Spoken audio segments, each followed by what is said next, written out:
आज हम स्टडी करने वाले हैं एक इम्पॉर्टेंट टॉपिक।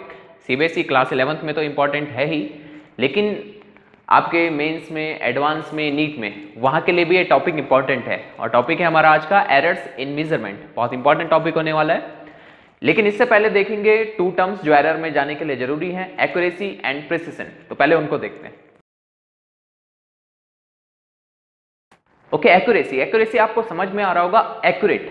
तो इसको ऐसे समझते हैं, सपोज ये मार्कर है और इसका ट्रू वैल्यू मींस जो इसका एग्जैक्ट वैल्यू है, जो इसका सही वैल्यू है, ट्रू वैल्यू। इसका ट्रू वैल्यू है, सपोज मार्कर है जो मेरे पास, इसका ट्रू वैल्यू है 14.864 सेंटीमीटर। अब मैंने आप लोगों को बुलाया और बोला इसका मेजरमेंट लो, इसका लेंथ फाइंड करो। तो पहले एक स्टूडेंट आया, उसने फाइंड किया कि इसका लेंथ नॉर्मल स्केल से फाइंड कर रहे हैं। सर मैंने इसका लेंथ फाइंड किया है 14.7 सेंटीमीटर। सपोज ए स्टूडेंट आया, उसने मेजर किया 14.7 सेंटीमीटर। एक और आया, बी आया, उसने मेजर किया 14.5 सेंटीमीटर। एक और आ गया, सी, उसने मेजर किया 14.8 सेंटीमीटर। तो इसकी ट्रू वैल्यू, जो रियल वैल्यू थी, वो थी, ट्रू वैल्यू थी 14.864 centimetre.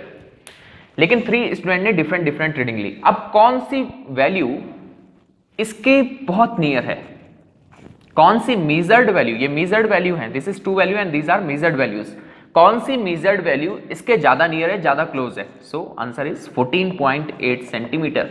So which one is more accurate? Student C is more accurate. 14.8 centimetre is very close to true value. So 14.8 is more accurate as compared to 14.7 and 14.5. कौन ज्यादा accurate है? 14.8। जो true value के ज्यादा near होगा वो ज्यादा accurate होगा। तो इसको एक्यूरेसी कहते हैं। तो इसको लिख लेते हैं, एक्यूरेसी। इसको कैसे डिफाइन किया जाता है? एक्यूरेसी इसको कैसे डिफाइन करते हैं? So it refers to the closeness of measured value, closeness of measured value. Measured value means experimental value जो मेजर की जा रही है। Closeness of measured value to the true value, to the true value. बहुत simple है, इतना ज्यादा इसमें है नहीं। आगे चलने के लिए, एरर में चलने के लिए इंपॉर्टेंट है। तो क्या है accuracy? Closeness of measured value to the true value. True value क्या हुई? जो उसकी रियल वैल्यू है। Measured value means experimental value, जो हमने मेजर किया है। तो जो ज्यादा नियर होगी वो ज्यादा एक्यूरेट। 14.8 is more accurate. ठीक है, अब पढ़ते हैं सेकंड टर्म, प्रिसिशन। पहले लिख लेते हैं, इसके बारे में समझ में आ जाएगा, नो प्रॉब्लम। प्रिसिशन क्या है? इट इज द लिमिट और रिजोल्यूशन। देखिए अभी आ जाएगा समझ में, पहले लिख लेते हैं। लिमिट और resolution to which quantity is measured. किस लिमिट तक, किस रिजोल्यूशन तक क्वांटिटी मेजर की जाती है, उसे कहते हैं प्रिसिशन। देखो अभी क्लियर होगा। इट इज द लिमिट और resolution to which quantity is measured.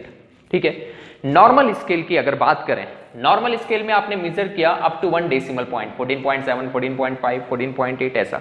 अब आप एक और इंस्ट्रूमेंट लेके आए, आपने उससे मेजर किया, सपोज 1 ईयर कैलिपर लेके आए और उससे आपने मेजर किया 14.24 सेंटीमीटर, 14.24 सेंटीमीटर। ठीक है, ये 14.24 सेंटीमीटर इनसे भी ज्यादा खराब वैल्यू है। ये तो थोड़ा बहुत और भी पास है, लेकिन ये तो और दूर है इससे, ट्रू वैल्यू से, 14.24 सेंटीमीटर। बट ये 2 डेसिमल प्लेसेस तक है। ये इसमें 3 डेसिमल प्लेसेस है, लेकिन ये 2 डेसिमल प्लेसेस तक है। लेकिन ये वाली वैल्यू 1 डेसिमल प्लेसेस तक है। तो ये वैल्यू ज्यादा रिजोल्यूशन है इसका, ज्यादा लिमिट है as compared to these values. तो ये वैल्यू ज्यादा प्रिसाइज है। मतलब जो इंस्ट्रूमेंट जिससे ये मेजर की गई 14.24 centimetre, this instrument was more precise than this instrument. जिस इंस्ट्रूमेंट से 14.7, 14.5, 14.8 मेजर किए गए, उनसे ज्यादा प्रिसाइज ये वाला इंस्ट्रूमेंट है, क्योंकि ये 2 डेसिमल प्लेसेस तक मेजर कर सकता है। एक बात ध्यान रखिए, एक्यूरेसी, प्रिसिशन का एक्यूरेसी से कोई लेना देना नहीं है। प्रिसिशन क्या है कि कहां अंदर तक आप जा सकते हैं, किस लिमिट तक आप उसको मेजर कर सकते हैं, किस रिजोल्यूशन तक आप उसको मेजर कर सकते हैं, किसी वैल्यू को, किसी क्वांटिटी को। तो ये जो वैल्यू है ये ज्यादा एक्यूरेट नहीं है, लेकिन ये ज्यादा प्रिसाइज है इनके कंपैरिजन में। वहीं आप एक और इंस्ट्रूमेंट लेके आए, आपने उससे मेजर किया 454 सेंटीमीटर। तो ये जो इंस्ट्रूमेंट होगा ये 3 डेसिमल प्लेसेस तक मेजर कर रहा है, तो ये और ज्यादा प्रिसाइज है, ये और ज्यादा रेजोल्यूशन तक मेजर कर सकता है, ये और ज्यादा लिमिट तक मेजर कर सकता है। So this instrument is more precise as compared to this instruments. Okay, तो दो अलग अलग चीजें। एक्यूरेसी, एक्यूरेसी मींस कौन ज्यादा नियर है, तो एक्यूरेसी का प्रिसिशन से कोई लेना देना नहीं है। प्रिसिशन क्या है कि कौन ज्यादा रिजोल्यूशन, लिमिट तक, कितनी लिमिट तक, कितने रिजोल्यूशन तक हमने उस वैल्यू को मेजर किया है। तो प्रिसिशन डिपेंड करता है इंस्ट्रूमेंट पे, कौन इंस्ट्रूमेंट ज्यादा प्रिसाइज है। ओके, देखिए अभी क्लियर हो जाएगा, कौन इंस्ट्रूमेंट ज्यादा प्रिसाइज है, प्रिसिशन उस पर डिपेंड करता है, कौन कितने डेसिमल प्लेसेस तक मेजर कर सकता है। लेकिन एक्यूरेसी ये किस पे डिपेंड कर रही है, ऑब्जर्वर पे जो मेजर कर रहा है कि कौन ज्यादा एक्यूरेट है। तो प्रिसिशन, एक्यूरेसी दोनों एक दूसरे के इंडिपेंडेंट, दोनों अलग अलग चीजें हैं। ठीक है, तो ये ज्यादा प्रिसाइज है, ये कम, और ये और भी कम प्रिसाइज, लेकिन सबसे ज्यादा एक्यूरेट वैल्यू ये है। तो एक्यूरेसी, प्रिसिशन, इन दोनों का आपस में कोई भी रिलेशन नहीं। ठीक है, अगर आपको प्रिसिशन समझना है तो उसके लिए आपको समझना पड़ेगा लीस्ट काउंट। तो थोड़ा लीस्ट काउंट को समझते हैं, ये बहुत इंपॉर्टेंट है। जब आप क्लास 11th 12th में प्रैक्टिकल्स करेंगे तो वहां पे लीस्ट काउंट का बहुत बड़ा रोल रहने वाला है। लीस्ट काउंट क्या होता है, लीस्ट मींस मिनिमम। सो लीस्ट काउंट, इसको समझना जरूरी है। It is the minimum value, it is the minimum value, minimum value that can be measured, that can be measured by an instrument। एक इंस्ट्रूमेंट, कोई भी इंस्ट्रूमेंट हो, स्केल हो, normal scale हो, वर्नियर कैलिपर हो, स्क्रू गेज हो, उससे minimum value कितनी मेजर की जा सकती है, वो उसका लीस्ट काउंट होता है, मिनिमम काउंट। ठीक है, इसको थोड़ा ऐसे समझिए, हमारे पास है नॉर्मल स्केल 1 2 3 4 5, 1 2 3 4 5, नॉर्मल स्केल यहाँ पे 0, यहाँ पे 1 सेंटीमीटर में। ठीक, अब इसका देखिए, एक डिवीजन का वैल्यू, एक डिवीजन का वैल्यू 0 to 1 सेंटीमीटर के बिटवीन कितने डिवीजन होते हैं, 10। 1 डिवीजन का वैल्यू जो होगा वो उसका लीस्ट काउंट है, मतलब उतनी उससे मिनिमम वैल्यू मेजर की जा सकती है। ये मिनिमम वैल्यू इतनी मेजर की जा सकती है। तो 0 to 1 सेंटीमीटर के बिटवीन कितने division, 10। It means 10 divisions are equal to 1 centimetre, 10 division 1 centimetre के इक्वल है। सो 1 डिवीजन, ये 1 डिवीजन किसके इक्वल हो गया, 1/10 मींस 0.1 सेंटीमीटर, और इन millimetre it is 1 mm, millimetre में बोले तो 1 mm। तो 1 डिवीजन का वैल्यू इसका 1 mm 0.1 सेंटीमीटर। तो ये 1 डिवीजन का जो वैल्यू है, इतनी वैल्यू इससे मिनिमम मेजर की जा सकती है। तो इसका लीस्ट काउंट कितना हो गया नॉर्मल स्केल का, 0.1 सेंटीमीटर। तो इससे 1 डेसिमल प्लेस तक हम मेजर कर पा रहे हैं। ठीक है, तो लीस्ट काउंट का क्या हुआ, minimum value that can be measured by an instrument. एक बार फिर से इनको देखिए, accuracy means closeness of measured value to the true value, कितनी क्लोज है। एक्यूरेसी इंस्ट्रूमेंट पे डिपेंड नहीं करती, वो ऑब्जर्वर पे डिपेंड करती है कि आपने कितना एक्यूरेट इसको मेजर किया है। ठीक है, प्रिसिशन की बात करें, प्रिसिशन मींस लिमिट और रेजोल्यूशन टू विच क्वांटिटी और इज मेजर्ड, किस लिमिट तक, किस रेजोल्यूशन तक आपने उसको मेजर किया। ठीक, एक बात ध्यान में रखिए, जिस इंस्ट्रूमेंट का लीस्ट काउंट जितना कम होगा उसका प्रिसिशन उतना ज्यादा होगा। जिसका लीस्ट काउंट 0.1 है उसमें 1 डेसिमल प्लेस तक आप मेजर कर रहे हैं, 1.1 1.2। ठीक है, लेकिन जिसका सपोज लीस्ट काउंट 0.01 सेंटीमीटर, जैसे वर्नियर कैलिपर, आपके पास एक वर्नियर कैलिपर है, सपोज जिसका लीस्ट काउंट है 0.01 सेंटीमीटर, तो उसका प्रिसिशन कैसा होगा, उससे जो आप लेंथ मेजर कर रहे हैं 1.25 सेंटीमीटर, 1.24 सेंटीमीटर, तो उसका प्रिसिशन ज्यादा है। तो जितना कम लीस्ट काउंट उतना ज्यादा प्रिसिशन। ओके, तो इसको नोट करिए। अब देखते हैं एरर्स क्या होते हैं, उनके बारे में देखते हैं। मेजरमेंट इंपॉर्टेंट है, मेजरमेंट के बिना फिजिक्स नहीं है। जब हम मेजरमेंट करते हैं तो कुछ ना कुछ उसमें अनसर्टेनिटी होती है। कैसे, इसको थोड़ा समझते हैं। सपोज आप मार्केट में गए, आपने कहा मुझे 10 किलो टमाटर चाहिए। ठीक है, उसने वेइंग मशीन में रखा और आपको 10 kg जो टमाटर आप खरीद रहे हैं उसको उसने तोल के दिया। ठीक है, ये क्या उस टमाटर का वेट जो आप बात कर रहे हैं 10 kg ही है, या वो 10.01 kg भी हो सकता है, पॉसिबल है। 10.01 kg हो जाए, 10.02 kg हो जाए, 10.1 kg हो जाए, 10 kg 1 ग्राम हो जाए, 10 kg 2 ग्राम, ऐसा भी तो हो सकता है। तो यहां पे अनसर्टेनिटी है। 10 kg अगर आप बात कर रहे हैं तो 10.01 भी हो सकता है, जो आपको उसमें इतना कम है कि आपको विजिबल नहीं हो रहा है तराजू में, आपको वो देख नहीं पा रहे हैं उस डिफरेंस को। 10.01 kg, 10.02 kg। तो ओवरऑल समझिए, जब भी कोई भी मेजरमेंट अगर आप कर रहे हैं कैसी भी मेजरमेंट कर रहे हैं तो थोड़ा अनसर्टेनिटी उसमें होती है, और इसी अनसर्टेनिटी को कहते हैं एरर। एरर को टॉलरेंस भी कहते हैं। तो कोई भी मेजरमेंट आप कर रहे हैं उसमें एरर होगा ही होगा। थोड़ा और इसको डिटेल में समझते हैं। आप एक इलेक्ट्रॉनिक वेइंग मशीन लेके आए, डिजिटल वेइंग मशीन जिसमें दिख रहा है, आपने उसमें मेजर किया वेट, तो आपने 10 kg टमाटर लिए तो उसमें दिखाई दिया 10.2 kg, तो आपने कहा ये 10.2 है, लेकिन क्या जरूरी है वो 10.2 है? आपका जो इलेक्ट्रॉनिक वेइंग मशीन है, डिजिटल वेइंग मशीन है, उसका लीस्ट काउंट कम है, वो 1 डेसिमल प्लेस तक ही मेजर कर पा रहा है, यहां से आगे नहीं। तो सपोज वो 10.25 kg हो या 10.26 kg हो, पॉसिबल है, ठीक है। आपने कहा नहीं, मैं और अच्छी वेइंग मशीन लेके आऊंगा जो और प्रिसाइज हो, और प्रिसाइज हो, मैं प्रिसाइज टर्म यूज कर रहा हूं, और प्रिसाइज हो, ठीक है। अब आपने मेजर किया तो वो था 10.23 kg, 10.23 kg, लेकिन क्या जरूरी है 10.23 kg हो सकता है कि 10.234 kg हो, 10.235 kg हो, ये भी तो पॉसिबल है, ठीक है। अब आपने कहा नहीं, मैं और प्रिसाइज वेइंग मशीन लेके आऊंगा, और precise electronic digital weighing machine लेके आऊंगा जो 3 डेसिमल प्लेसेस तक मेजर कर पा रही है। तो आपने उससे मेजर किया और वो आया 10.235 kg, लेकिन क्या जरूरी है वो 10.235 हो? इसके आगे भी तो 10.2354 kg हो सकता है। तो कोई भी मेजरमेंट आप कर रहे हैं, बस ये ध्यान में रखिए, कोई भी मेजरमेंट आप कर रहे हैं उसमें एरर होता ही होता है, ठीक है। तो इसको लिख लेते हैं, पहले देखते हैं एरर क्या होता है, फिर हम आगे इसमें चलेंगे। टॉपिक अपना बनाइए, एरर्स इन अ मेजरमेंट। हम देखेंगे एरर क्या है, कैसे, क्या सोर्सेज है एरर के, और कैसे एरर को मिनिमाइज किया जा सकता है। तो पहले एरर के बारे में लिखते हैं। एरर क्या है? अनसर्टेनिटी, अनसर्टेनिटी अनिश्चितता, uncertainty in measurement, uncertainty in measurement is called error. जो अनसर्टेनिटी है मेजरमेंट में उन्हें क्या कहते हैं? एरर। इसको टॉलरेंस भी कहते हैं, ठीक है। कोई भी मेजरमेंट है, कोई भी मेजरमेंट है उसमें एरर होगा ही होगा। तो लिख लीजिए, every measurement has certain error, कुछ ना कुछ एरर होता ही होता है, सभी मेजरमेंट में एरर आता है। आप उस लिमिट तक नहीं जा सकते, उसका एग्जैक्ट वैल्यू मेजर नहीं कर पाते। तो एग्जैक्ट वैल्यू जो उसका है उसको ट्रू वैल्यू कहते हैं, और जो आप मेजर कर रहे हैं मेजर्ड वैल्यू या एक्सपेरिमेंटल वैल्यू उसको कहेंगे। तो ठीक, तो अनसर्टेनिटी को क्या बोलेंगे? एरर। और कोई भी मेजरमेंट है उसमें एरर होता ही होता है। हमने एरर को स्टडी किया, हमने ट्राई किया कि इस एरर को मिनिमाइज कर पाए, तो हमने उसकी स्टडी की, उसमें रिसर्च स्टार्ट किया। तो हमने एरर में जब रिसर्च स्टार्ट किया, हमको डिफरेंट टाइप के एरर्स मिले, हमने उनकी कैटेगरी बनाई, तो हमें डिफरेंट टाइप के जो एरर मिले वो देखा हमने। तो लिखिए अब नेक्स्ट, टाइप्स ऑफ एरर या पॉसिबल सोर्सेज ऑफ एरर, कहां से एरर हो सकता है। तो हमने देखा एरर के सोर्सेस, देखो ये एरर के टाइप्स। तो इसमें हमारे पास आया सबसे पहले सिस्टमैटिक एरर, इनको अभी डिटेल में पढ़ेंगे।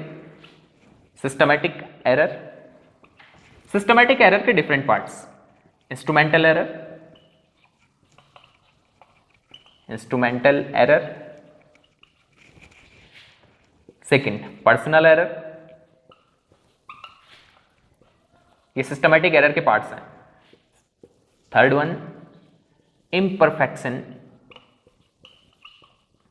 इम्परफेक्शन इन एक्सपेरिमेंटल प्रोसीजर,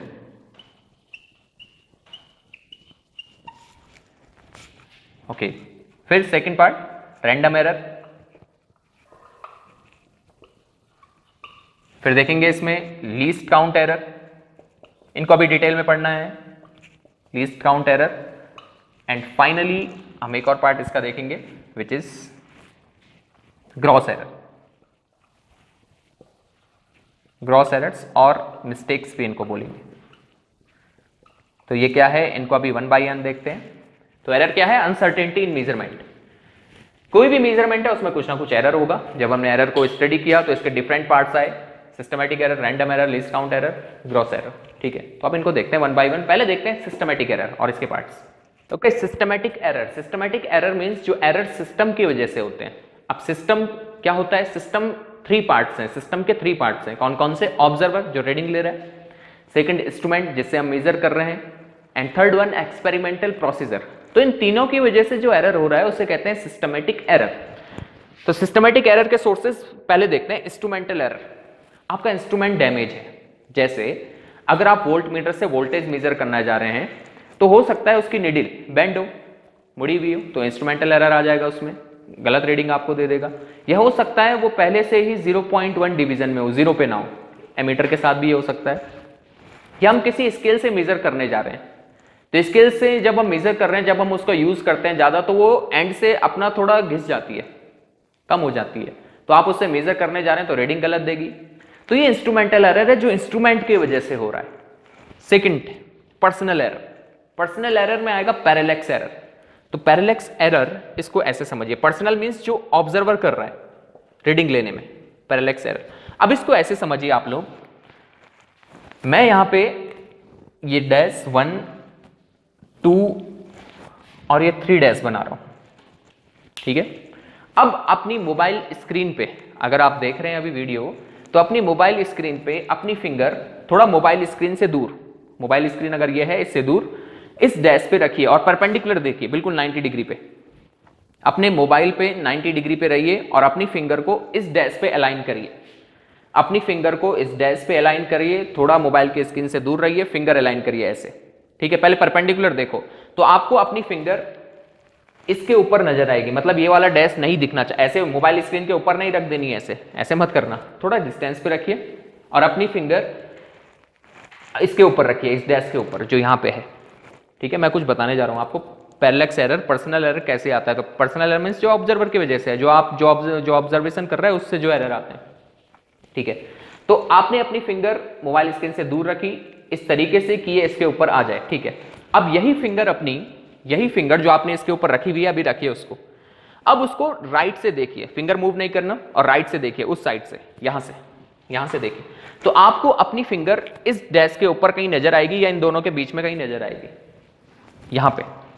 अब अपनी फिंगर को जो आपने इस डैश के ऊपर रखी हुई है उसको इस साइड से देखिए, ये डायरेक्शन से, यहां से, तो आपको अपनी फिंगर यहां नजर आएगी, इधर, या तो इस डैश के ऊपर या तो इधर की साइड, ठीक है। अब समझिए मैं क्या कहना चाहता हूं यहां से, यहां पे ये क्या हो रहा है, पोजीशन शिफ्ट करके parallax, this is called parallax, कि बैकग्राउंड चेंज हो जा रहा है, तो इसको पैरेलैक्स कहते हैं। अब इसकी वजह से एरर कैसे आता है वो समझिए।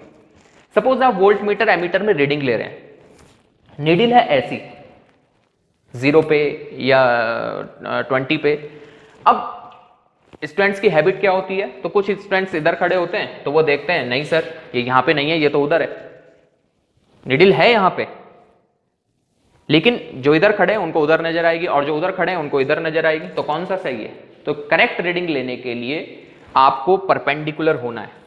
कैसा होना है, परपेंडिकुलर। फिर से ध्यान में रखिए, पर्सनल एरर मींस जो पर्सनली आप कर रहे हैं, जो ऑब्जर्वर की वजह से आ रहा है, तो उसमें आता है पैरेलैक्स एरर। पैरेलैक्स क्या हुआ वो हम पहले डिस्कस कर चुके हैं।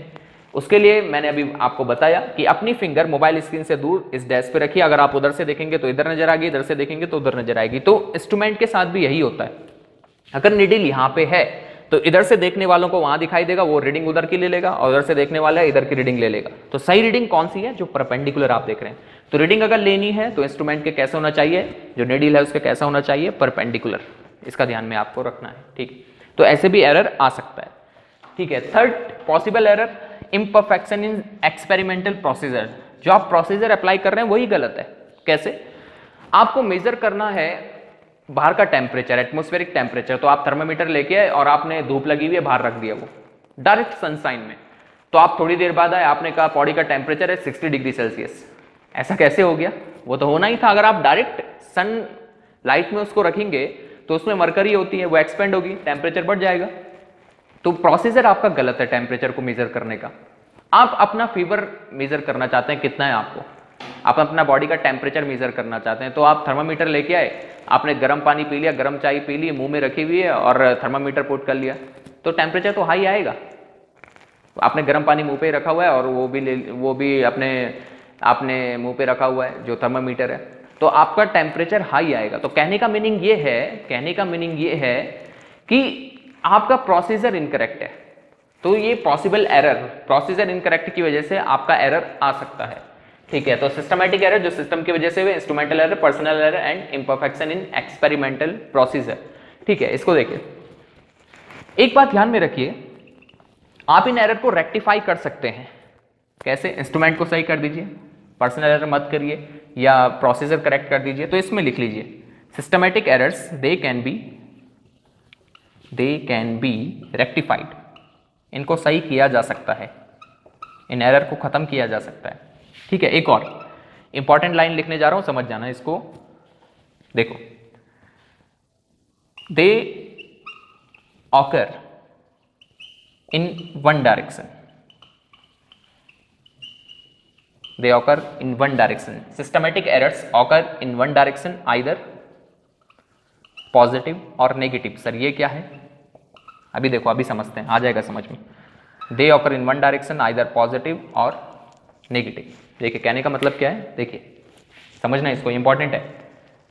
आप एक थर्मोमीटर लेके आए जिससे आप वाटर का टेम्परेचर मेजर कर रहे हैं, और वाटर बॉयल हो रहा है एसटीपी पे, वाटर बॉयल होता है 100 डिग्री सेल्सियस में। अब जो आपका थर्मामीटर है वो वाटर का बॉइलिंग पॉइंट दिखा रहा है 105 डिग्री सेल्सियस। कितना दिखा रहा है? 105 डिग्री सेल्सियस। तो इसका मीनिंग वो 5 डिग्री सेल्सियस ज्यादा दिखा रहा है। तो कभी भी आप उससे नेक्स्ट टाइम पे रीडिंग लेंगे तो वो 5 डिग्री सेल्सियस ज्यादा दिखाएगा ही दिखाएगा। तो रीडिंग लेते टाइम आपको ये देखना है कि अगर कभी वो थर्मामीटर वाटर का टेम्परेचर 35 दिखा रहा है तो वाटर का टेम्परेचर है कितना? वो तो 5 ज्यादा दिखा रहा है, 30 है। कभी वो 50 दिखा रहा है तो वाटर का रियल टेम्परेचर है कितना? 45, तो वो 5 ज्यादा दिखा रहा है। तो कभी भी आप उस थर्मामीटर से रीडिंग लेने जा रहे हैं, तो हमेशा आप -5 करके चलेंगे। अगर कभी उसने 95 दिखाया तो मतलब रियल है कितना? 90। तो ऐसा एरर जो आप माइनस कर रहे हैं इसको कहेंगे नेगेटिव डायरेक्शन में error. This error is in negative direction. ऐसा डायरेक्शन ये होती है एरर की, समझ रहे हैं? ठीक है, वहीं आप एक दूसरा थर्मामीटर लेके आए जो वाटर का बॉइलिंग पॉइंट दिखा रहा है एसटीपी पे 95 डिग्री सेल्सियस, मतलब 5 डिग्री कम दिखा रहा है। तो कभी भी आप उसे नेक्स्ट टाइम पे रीडिंग लेने जाएंगे तो 5 डिग्री अपने आप ऐड करके पहले से चलेंगे।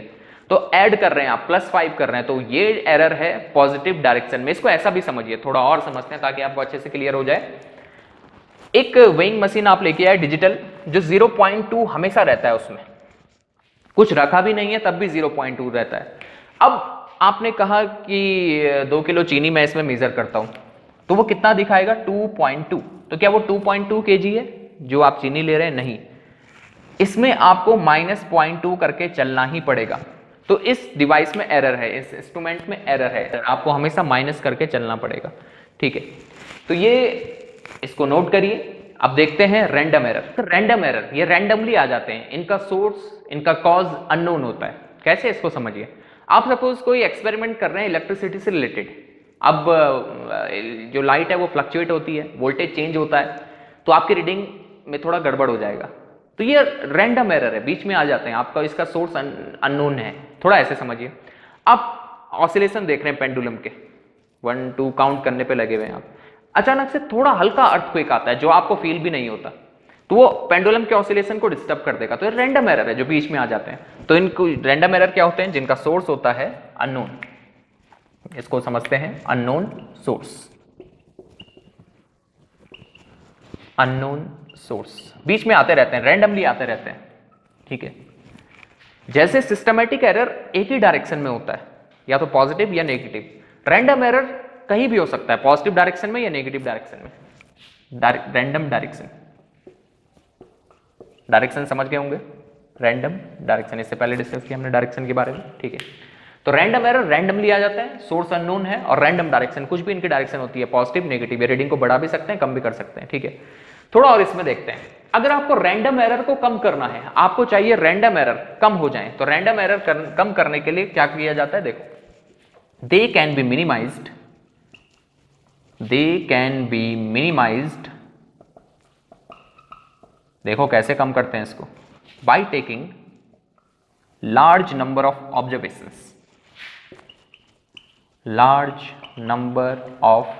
ऑब्जर्वेशंस। बहुत सारी ऑब्जर्वेशंस लीजिए। ज्यादा ऑब्जर्वेशन लेने के बाद देन टेक एवरेज, उसके बाद उसका एवरेज ले लीजिए, मीन ले लीजिए।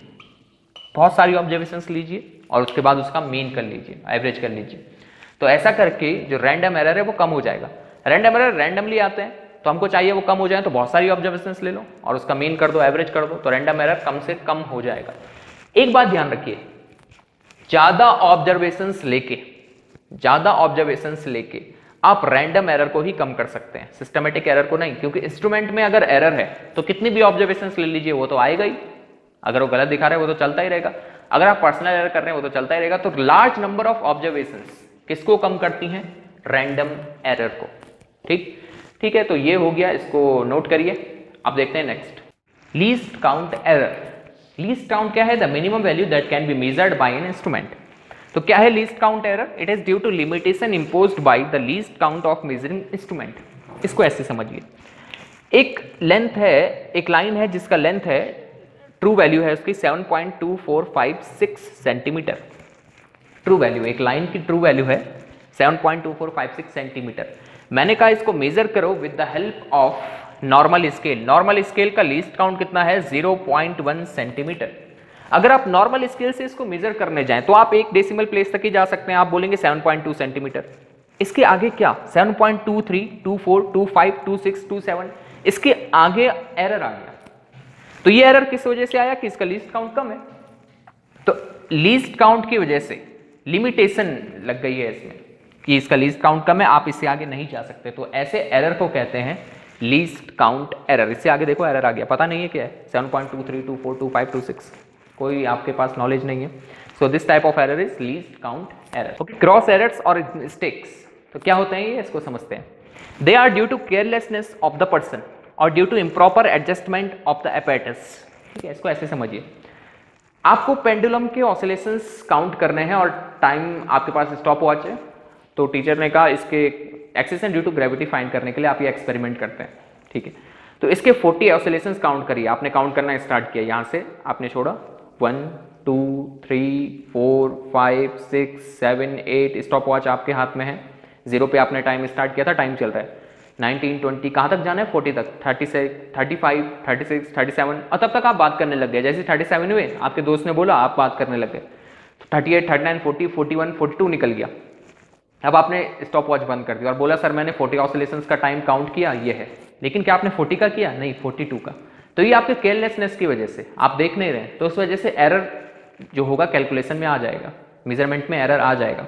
इसके अलावा दूसरी बात, और due to improper adjustment of the apparatus. Voltmeter, अगर आप इलेक्ट्रिसिटी से रिलेटेड कोई एक्सपेरिमेंट कर रहे हैं तो वोल्ट मीटर लगता है हमेशा पैरेलल में। किसी रेजिस्टर के अक्रॉस आपको वो पोटेंशियल डिफरेंस फाइंड करना है, वोल्टेज फाइंड करना है, तो वोल्ट मीटर पैरेलल में और एमीटर सीरीज में। अब आपने एमीटर पैरेलल में लगा दिया, वोल्ट मीटर सीरीज में, तो रीडिंग जो मेजरमेंट आ रही है वो तो आएगी नहीं, एरर आ जाएगा इसमें।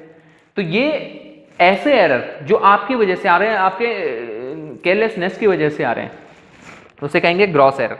या आपने जो एपेरेटस का एडजस्टमेंट था वो गलत कर दिया है, तो ये हो जाएंगे ग्रॉस एरर। ये इसके वजह, इसके अलावा ये भी समझिए, आपने वोल्ट मीटर की रीडिंग देखी 1.25 वोल्ट, आपने अपने फ्रेंड को बोला 1.25 वोल्ट और उसने नोट किया 1.52 वोल्ट, तो एरर आ जाएगा।